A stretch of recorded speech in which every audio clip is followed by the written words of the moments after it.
पानी में भी दिखता है, उसको और भी कुछ बोलते हैं, मैं याद नहीं आ रहा। तो बोलते हैं अगर उसको देखा है तो कहीं ना कहीं से कोई ना कोई झूठा कलंक तुम्हें लगेगा।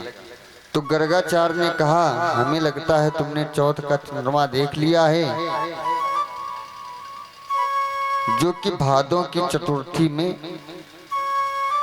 को माना गया है। और इस दिन अगर कोई भी व्यक्ति गलती से भी चंद्रमा की तो छोड़ो, अगर उसने प्रतिबिंब ही पानी में देख लिया है तो उसको कलंक लगना पक्का है। भगवान 10-5 लोगों को लेकर के जंगल में गए। इधर जब जंगल में पहुंचे हैं तो घोड़े के पैरों के निशान दिखे। उसके आगे जब चले तो प्रसेन के पैर के निशान दिखे। जब और आगे चले तो क्या देखा कि शेर के भी पंजे के निशान हैं और साथ में ही भालू के भी पंजे के निशान पाए। इधर प्रसेन को ढूंढते ढूंढते जब पहुंचे हैं तो क्या देखा कि जंगल में प्रसेन मरा हुआ पड़ा है और वहीं पर भालू के पैर के भी निशान हैं।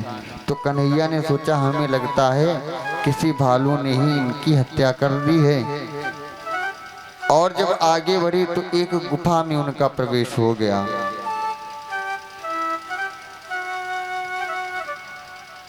और जैसे ही गुफा में प्रवेश किया, वो गुफा है जामवंत जी की। तो जो उनकी पुत्री है जाम्बवती, वहां पर बैठ करके उसी मणि के साथ में खेल रही थी। तो जैसे ही उस मणि को लिया, छीनने की कोशिश की, जाम्बवती ने शोर मचा दिया। इधर जामवंत जी आ जाते हैं और जैसे ही जामवंत जी ने कृष्ण को देखा है तो मारने को दौड़े हैं और उन दोनों के बीच में भयंकर युद्ध छिड़ गया। युद्ध करते करते करते करते जाम्बवंत जी की नस नस ढीली हो गई। श्री जाम्बवंत जी बोले बस बस बस, मैं समझ गया, आप कोई और नहीं, हमारे पूज्य श्री राम हो, जिनका अवतार अब की बार श्री कृष्ण स्वरूप में हुआ है। कहते हैं भगवान श्री जब रावण को मार करके आए हैं तो सबसे कहा कि भाई वरदान मांग लो, जिसको जो कुछ चाहिए। तो किसी ने कुछ मांगा, किसी ने कुछ मांगा। तो जब जामवंत की बारी आई तो जामवंत जी बिल्कुल चुप बैठे हैं। बोले आप भी कुछ मांग लो। बोले महाराज युद्ध तो हुआ लेकिन हमारी टक्करी का हमें इस लंका में कोई भी नहीं मिला। तो भगवान ने कहा तथास्तु, उस इच्छा को हम तुम्हारी पूरी करेंगे। तो ये कृष्ण जो हैं, जो श्री राम हैं, आज जामवंत के पास में कृष्ण बन करके पहुंचे हैं। कृष्ण को जैसे ही पहचाना किए तो वही हमारे पूज्य श्री रामचंद्र जी हैं। कृष्ण जी ने पूरी बात बताई। तो जामवंत ने क्या किया कि जाम्बवती का विवाह श्री कृष्ण जी के साथ में करा दिया। बोले ये मणि भी आपकी और ये बिटिया भी अब आपकी। अब भाई भालू की बेटी है तो सुंदर तो होगी नहीं। कन्हैया जी भी बहुत चिक्की, अब करें तो क्या करें। इधर कन्हैया जी ने एक लीला रची।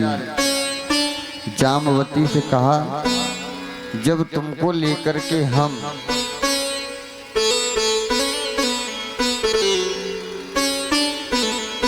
द्वारका में पहुंचे तो तुम अपने मुख को ढक लेना। बोली ठीक है। इधर जैसे ही द्वारिका धीश जाम्बवती को लेकर के पहुंचते हैं मणि के साथ में, रुक्मणी जी आती हैं। तो जैसे ही जाना कि भगवान कृष्ण ने विवाह किया है, बोले कम से कम बहू का मुंह तो दिखाओ। बोले ना, हम नहीं दिखाएंगे। बोले इतनी सुंदर है कि तुम अगर देख लोगी तो इसको नजर लग जाएगी।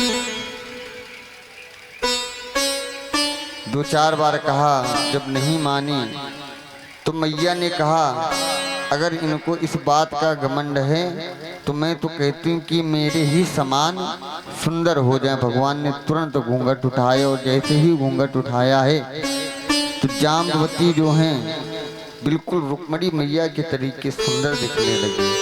एक पंथ दो काज हो गए यहाँ पर।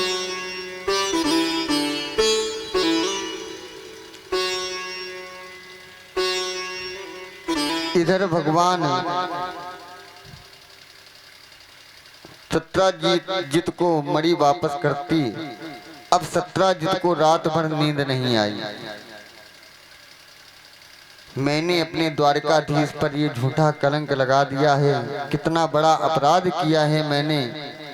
अपनी बेटी सत्यभामा को प्रभु को देने की इच्छा व्यक्त की। इधर क्या सोचते हैं सत्राजित कि हमने तो ये झूठा कलंक लगा दिया है इस मणि के चक्कर में।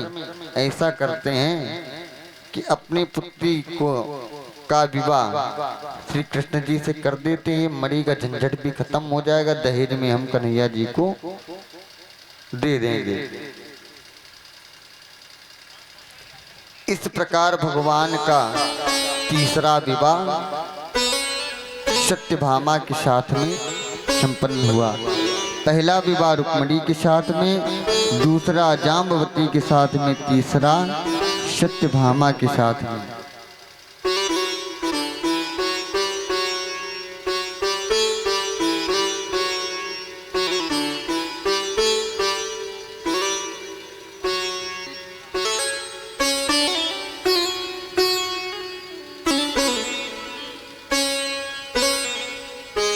इधर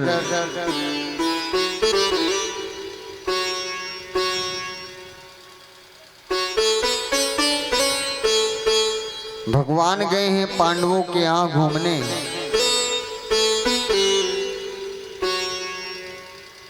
पीछे से अक्रूर जी ने सुधनवा नाम के व्यक्ति को भड़का दिया और राजा सत्राजित को मारकर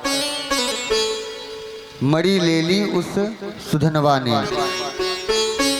पिता की मृत्यु का समाचार सुनकर रोती हुई सत्यभामा जी हस्तिनापुर गईं और वहां जाकर भगवान कृष्ण से बोली, आप यहाँ पर चौपड़ खेलने में आनंद ले रहे हो और इधर सुधनवा नाम के किसी व्यक्ति ने मेरे पिता की मृत्यु कर दी है।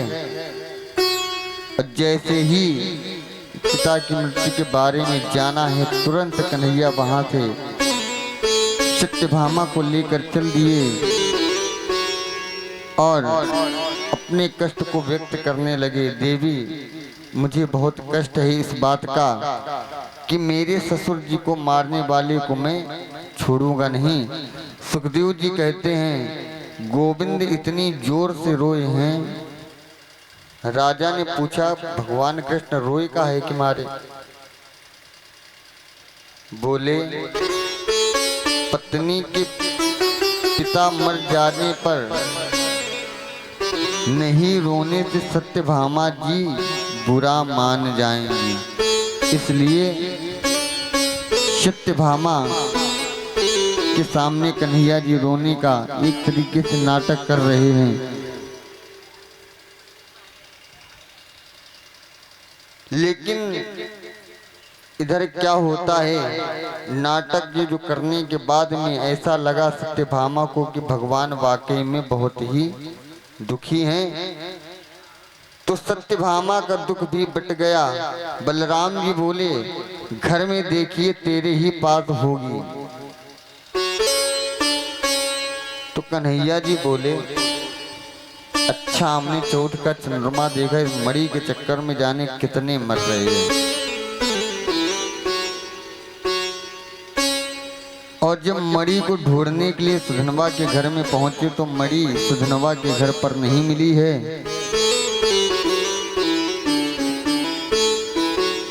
और जब अक्रूर के पास पहुंचे हैं तो वह मणि अक्रूर के पास में मिली। तो कन्हैया जी ने उन्हें दंड दिया कि अब मणि को तुम अपने पास रखो, 10 घंटे रोज पूजा करो, और जो भी इससे तुम्हें सोना प्राप्त होगा वह सारा सोना हमारे राज्य कोष में जमा होगा।